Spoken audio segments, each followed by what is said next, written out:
कुरुक्षेत्र युद्ध में बाणों की मृत्यु शैया पर भीष्म लेटे थे। वो अपना प्राण नहीं त्याग रहे थे, क्योंकि भीष्म सूर्य के उत्तरायण होने की राह देख रहे थे। पांडवों से अपने बाबा का कष्ट देखा नहीं जा रहा था। अर्जुन चाहकर भी भीष्म के सामने नहीं आ रहे थे, पर भीष्म की बोझिल आंखें अपने प्रिय पौत्र को ढूंढ रही थीं। युधिष्ठिर और भीम बाबा की आंखों को पढ़ अर्जुन को आगे आने का संकेत देते हैं और स्वयं पीछे हो जाते हैं। अर्जुन भीष्म के सामने नजरें उठा नहीं पा रहे थे। पांचों पांडवों के आंखों से आंसू बहे जा रहे थे। तभी भीम ने कहा, बाबा, आपका कष्ट देखा नहीं जा रहा, प्राण त्याग दीजिए। इतना कहने के साथ ही भीम सहित पांचों पांडवों की आंखों से अश्रु की धार तेजी से बहने लगती है। भीष्म ने बड़े शांत भाव से उत्तर दिया, पीड़ा से मत डरो और धैर्य से डरो। बच्चों, अभी 58 दिन और प्रतीक्षा करनी है।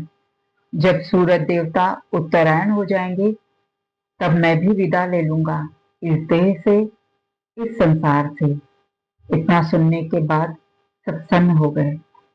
कुरुक्षेत्र की रणभूमि अब शांत हो चुकी थी। आकाश में धूल और धुएं के बादल छाए थे। भीष्म ने अर्जुन की झुकी नजरों को देखा। वो भाग गए कि अर्जुन को अपराध बोध खाए जा रहा है। भीष्म ने कहा, वत्स अर्जुन, तुमने कोई अपराध नहीं किया, तुमने अपना धर्म निभाया है।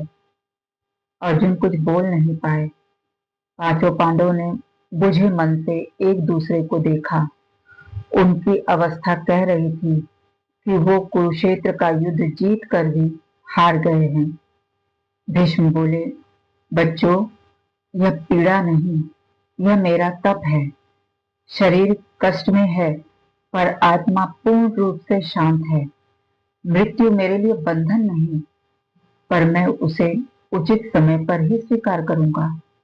अर्जुन भीष्म को लगे बाणों को देखे जा रहे थे और स्वयं से पूछ रहे थे कि क्या मैंने इसी दिन के लिए यह विद्या सीखी थी कि एक दिन मैं अपने ही बाबा के प्राण ले लूं। अर्जुन के मन की पीड़ा भीष्म समझ रहे थे।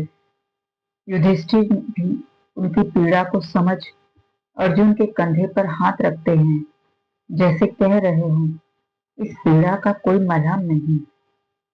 तभी भीम ने धीमे से दबे स्वर में पूछा, 58 दिन हम अपने बाबा को इस कष्ट में कैसे देखेंगे। अर्जुन ने डबडबाई आंखों से कृष्ण को देखा। कृष्ण अर्जुन के समीप जैसे ही पहुंचे, अर्जुन ने भर्राए गले से पूछा, हे केशव, इस पाप बोझ को मैं कैसे सहन करूं। कृष्ण ने आत्मीय स्वर में कहा, पार्थ, तुम कर्ता नहीं, सिर्फ एक माध्यम हो। जिसे तुम अपने बाबा की पीड़ा समझ रहे हो, वो उनके लिए कष्ट नहीं, बल्कि दिव्य तपस्या है। इन 58 दिनों में पांडव ने हर क्षण मृत्यु समान कष्ट झेला।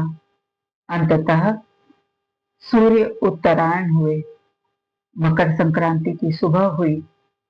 भीष्म पितामह ने श्री कृष्ण का ध्यान किया, पांडवों को अंतिम उपदेश, राजधर्म, न्याय और दंड का सिद्धांत समझाया, संकट काल का धर्म सिखाया, दान और करुणा का महत्व बताया, चाटुकारों से दूरी बनाने कहा और मोक्ष धर्म के पालन का उपदेश दिया।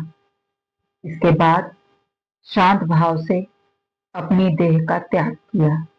देवताओं ने पुष्प वर्षा की और भीष्म पितामह मृत्यु को नहीं, मोक्ष को प्राप्त हुए। भीष्म पितामह ने सिखाया कि सही समय पर किया गया त्याग अमरता दे जाता है।